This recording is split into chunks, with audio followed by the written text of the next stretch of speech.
Master Grade Nu Gundam Titanium.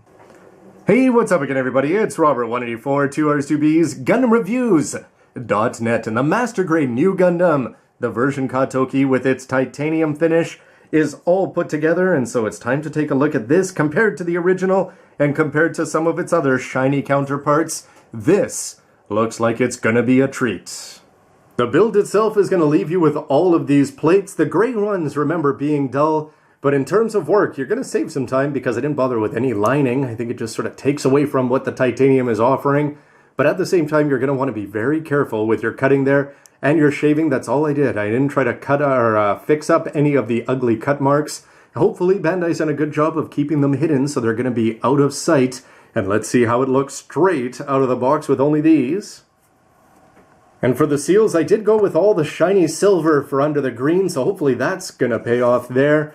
Here you can see that there's also going to be some proper marking seals. Most of the big famous ones are on there, especially you'll notice that the big red A is gone. And down here, you'll see that I totally omitted these. I was a big fan of these on the regular release of the Master Grade, as they're both 3D. They're sort of thick felt feeling kind of stickers.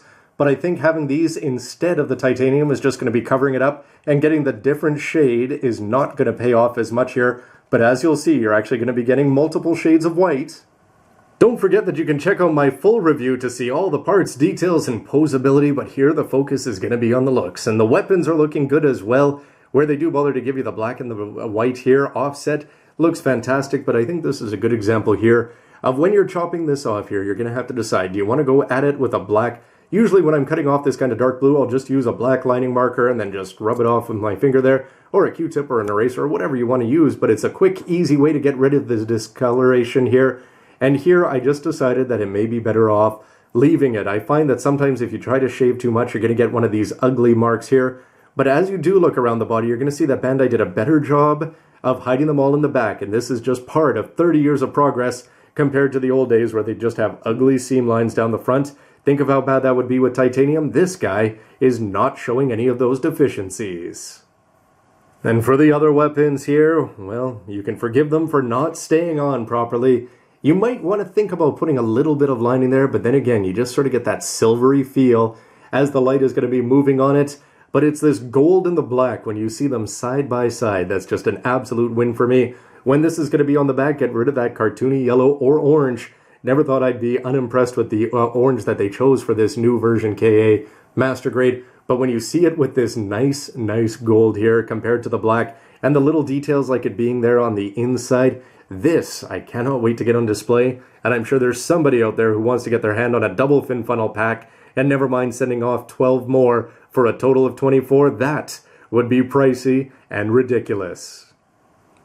And while some parts, like the thrusters on the backpack, are occasionally going to be falling off here, something just to be a little bit careful of. I don't think the titanium version necessarily changed that much with it, although the pieces can be a little bit slippery, but sadly the fin funnels, they haven't gotten any better. And I'm still going back to my old standby here of a couple pieces of Scotch tape across the back. I know people have some better solutions, but this one's quick and easy, and the nice part is that you can hide, well, 4/6 of it.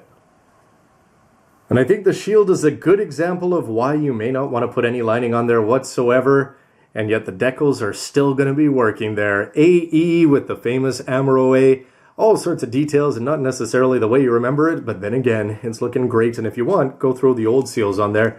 But even the details underneath, the black is just going to pop there. The silver that's in the underparts are just going to be popping through, and every single little red detail that they put on between this and the gold, there's not a misstep there. Some people may not like the all black there for the titanium instead of the blue, but for me, these colors together are all win.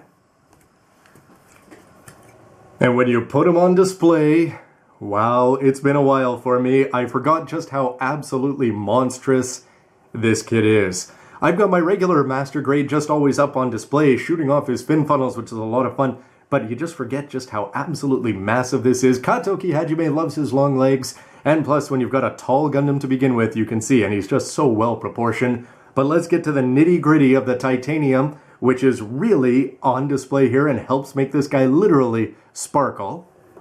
With first a look down below, where the first thing you're going to notice with this guy is what blue. The tricolor is missing here altogether. It's gone practically black. You can also see, though, that some of the nice little silver details there, things that you would normally be lining up, well, it's already going to be done for you. And that gold is definitely going to be just sparkling there. It's very different from the regular yellow that we're used to, even the darker yellow, the sort of orange that we're used to on the Nu Gundam. Here it's going to come across as very light.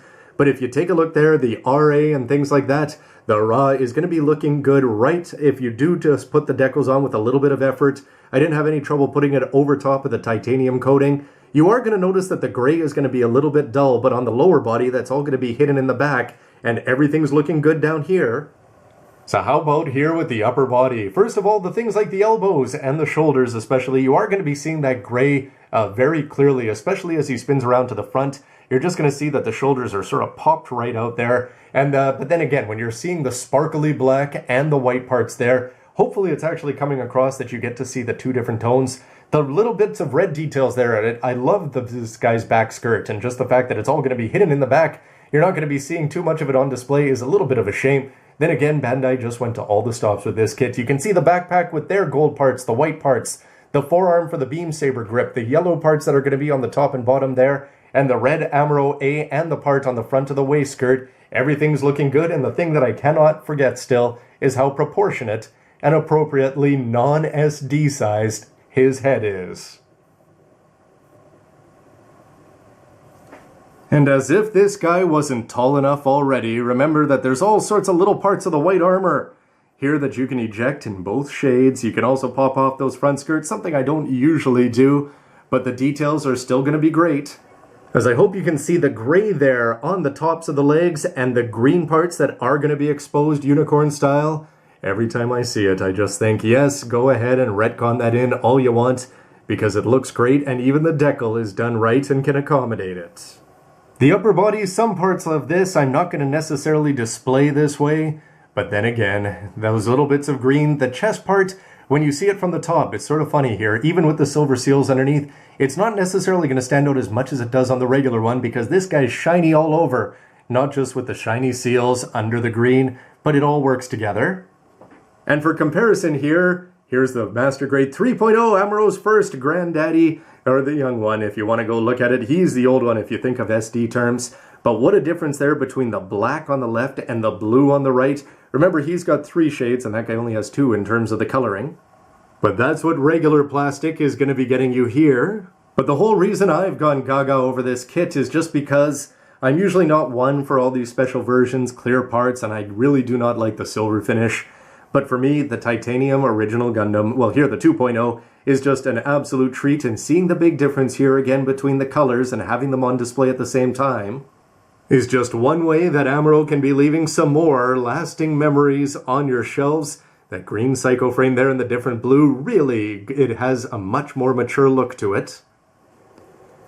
And though I'm not used to single fin funnels anymore, having the doubles on my regular ones there, seeing the black from the back, those little silver apps sticking out there, the shield with the red decal, and the beam rifle in hand and the general asymmetry. Yes, I'm very sorry, but the Nu Gundam wing from Gundam Build Fighters, this is the original asymmetrical absolute monster. And it's just hard to find an angle that's going to be encompassing all of his shiny power. And with my original up on his base here, trying to leveling them out for height, well, what do you see here? For me, the big difference, of course, is just going to be how muted. This blue is the kind of thing that I was a big proponent of, but once you see it in the shiny black, some people, of course, are going to prefer it in the blue, but just having that glossy finish is really going to be helping. The red kind of thing that you can see down there on the cockpit hatch and the waist section is going to be popping a lot more, and here you can just see that the yellow is going to be a lot more of a standout back there, both on the chest vents, down on the waist section, and what you can see back there on the fin funnels, whereas on the titanium, that more muted color is definitely, it's going to blend in, but I still do like that combination in there together. But as for these two, when you see them side by side, which is your pick? And try not to let the double fin funnels sway you in your decision. Overall, for me, this is the kind of kit that if you know going in that you like titanium kits, and I suggest that you start off with something a little bit more affordable to see if they're your style. A lot of people, you know, I'm very happy usually just to be displaying the regular old ones in their white colors, but at least being a fan of the heroes and the leads and everything like that, having Amuro and done up like this, I don't have the unicorn, but now having the MG New version K, which is just one of the best looking designs out there, when you just consider its massive appeal in terms of size and armament, etc. And so for me, this is an absolute win. I'm a huge fan of the original back there, as you may have heard from my review, and having these two side by side, well, this guy's out there for the power, and this guy's out there for the bling, and I can't wait to have them both on the shelf together. Anyway, everybody, I'd love to hear your thoughts, pros and cons about this. Of course, the price, all the weapons, and everything else. There's going to be some good things, a few parts just a little bit more careful. Make sure you cut everything carefully, and it's always that balance between shaving off a little bit too much, which is actually going to be detrimental to the overall look of this kit. But Bandai did such a good job of hiding it in the back that for me, with a little bit of tape and the fin funnels attached on here, it's just a lot of fun. And this is going to be perhaps a jewel of many people's collections. Anyway, thanks for watching. Don't forget to go vote GundamReviews.net and stick around for lots more news, reviews, and everything else you can use. Shiny and otherwise. See ya. The real question, I suppose, is who's next for Titanium? Hainu? Not Riga Z.